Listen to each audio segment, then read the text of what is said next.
अस्सलाम वालेकुम guys, welcome to my YouTube channel mix info. तो आज की अपनी इस वीडियो में हम रिव्यू करेंगे जी मेथिकोबाल इंजेक्शन का। अब इस इंजेक्शन से तो हर बंदा ही वाकिफ है, ये हमारा कौमी इंजेक्शन है। हर किस्म की कमजोरी में इस्तेमाल होने वाला इंजेक्शन ये। कहीं पे भी कोई बैठ के अगर किसी किस्म की वीकनेस की कोई बात करता है तो दूसरे रेकमेंड कर रहे होते हैं उसे बिना डॉक्टर से पूछे हुए, यार तू मेथिकोबाल के इंजेक्शन लगवा तो ठीक हो जाएगा। दूसरा, अक्सर बाहर जो अफराद रहते हैं आउट ऑफ कंट्री पाकिस्तान से, उनको फरमाइश करके वहां से मंगवाए जाते हैं जी, वापस आते हुए ना मेथिकोबाल के इंजेक्शन लेते हैं ना। तो आज इसका रिव्यू करते हैं कि आया कि इसमें कौन सी दवा शामिल है, ये कैसे काम करती है, किन अफराद को लगवाने चाहिए और इनका सही तरीका इस्तेमाल क्या है, साइड इफेक्ट्स क्या हो सकते हैं। सबसे पहले अगर बात करें तो ये 1 ml का इंजेक्शन होता है और इस डिबिया में 10 इंजेक्शन होते हैं। पाकिस्तान में ये जो पैकिंग आती है, ठीक है, हर कंट्री में डिफरेंट, बाहर से जो आते हैं उनकी पैकिंग अलग होती है। यहाँ पे इसकी पैकिंग ये है जो मैं आपको दिखा रहा हूँ, ठीक है।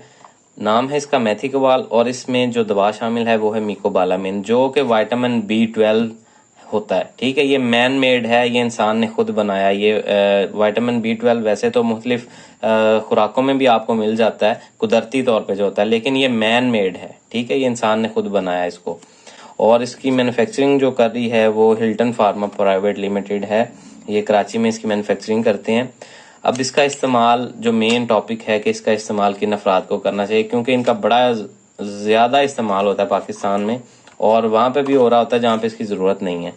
तो इसकी उससे पहले अगर इसकी कीमत की बात की जाए तो 1384 रुपए की अब ये डिबिया है, मतलब कि 138 रुपए का एक इंजेक्शन है, क्योंकि 10 इंजेक्शन होते हैं इसमें।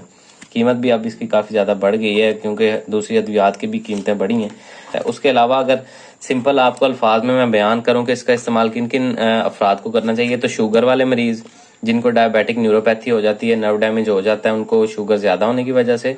उसके अलावा अगर किसी को चोट लगती है, कोई एक्सीडेंट हो जाता है, कोई गिर जाता है तो उसकी वजह से उसकी किसी नर्व को डैमेज आ जाता है तो उसमें ये इस्तेमाल किया जाता है। इसको फालज में इस्तेमाल किया जाता है, नर्व डैमेज में दिमाग की ताकत के लिए इस्तेमाल किया जा सकता है।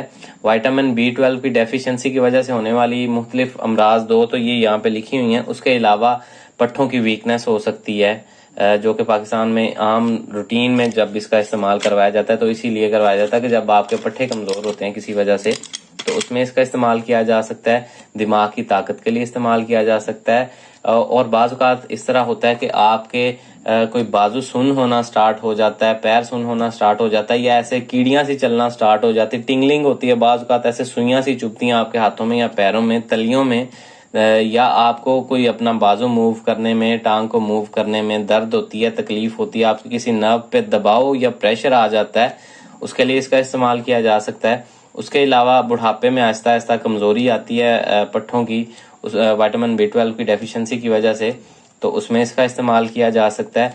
उसके अलावा शैटिक नर्व की जो दर्द होती है, ये भी नर्व से ही रिलेटेड है। शैटिक नर्व की दर्द होती है, कूल्हे से लेके पूरी टांग में जाती है ये दर्द, शैटिक नर्व के दबाव की वजह से, या उसको कहीं से पिंच हो जाती है वो, उसके डैमेज को रिपेयर करने के लिए इसका इस्तेमाल किया जाता है।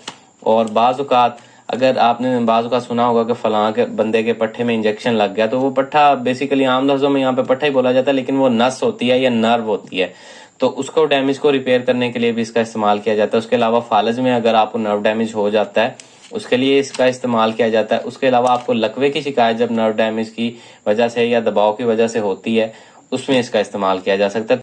तो peripheral neuropathies, megaloblastic anaemia caused by vitamin B12 deficiency, यानी कि B12 की कमी की वजह से, जब आपके जिस्म में विटामिन B12 की कमी होती है उसकी वजह से होने वाली पेरिफेरल न्यूरोपैथीज और मेगालोब्लास्टिक एनीमिया। अब ये मैं आपको समझा देता हूँ आम लफ्जों में। पेरिफेरल न्यूरोपैथीज ये होती हैं कि जब आपके पेरिफेरल सिस्टम की नर्व्स को कोई डैमेज आता है। नर्व डैमेज किस तरह से आता है, आप गिरते हैं, बाज़ औक़ात आपको चोट लग जाती है, उसकी वजह से नर्व डैमेज हो सकता है। बाज़ औक़ात आपको कोई एक्सीडेंट हो जाता है, उसकी वजह से आपको गिरने की वजह से कहीं पे ऐसी चोट लग जाती है जिससे नर्व डैमेज हो सकता है। उसके अलावा इन्फेक्शंस की वजह से हो सकता है। और सबसे बड़ी वजह पेरिफेरल न्यूरोपैथीज की डायबिटिक न्यूरोपैथी है, शुगर की वजह से होने वाली न्यूरोपैथीज, ठीक है। शुगर की वजह से जब शुगर वाले मरीज का, डायबिटिक पेशेंट का शुगर लेवल कंट्रोल नहीं होता तो उसका नर्व डैमेज स्टार्ट हो जाता है, यानी कि उसकी नसों को डैमेज स्टार्ट हो जाता है, उसको हम न्यूरोपैथी बोलते हैं। जब नर्व डैमेज हो उसको हम न्यूरोपैथी बोलते हैं। और पेरिफेरल न्यूरोपैथीज वो होती हैं जिसमें पेरिफेरल सिस्टम की नर्व्स जो हैं वो डैमेज हों। पेरिफेरल सिस्टम जो है ये आपके दिमाग को और हराम मगज के का एक कनेक्शन बनाता है। ये नर्व्स फैलती हैं आपके हराम मगज से और दिमाग से, ये फैलती हुई आपके पूरे जिस्म में कनेक्शन एक बनाती हैं। ये सिग्नल्स लाने ले जाने, ये सारा कुछ जो है आपकी पेरिफेरल सिस्टम से ही होता है। ठीक है, अब आता है आगे मेगालोब्लास्टिक एनीमिया। ये एनीमिया ये होता है बोन मैरो डिसऑर्डर होता है। इसमें आपके जो आरबीसीज पैदा हो रहे होते हैं बोन मैरो में वो एबनॉर्मल होते हैं या इमेच्योर होते हैं। और उसकी वजह क्या बनता है, विटामिन B12 डेफिशिएंसी, यानी कि विटामिन B12 की कमी की वजह से जो आरबीसीज बन रहे हैं वो बहुत ज्यादा इमेच्योर होते हैं, सही अपनी उनकी साख्त नहीं होती या एबनॉर्मल होते हैं, वो अपनी साख्त के हिसाब से वो सही नहीं बनते।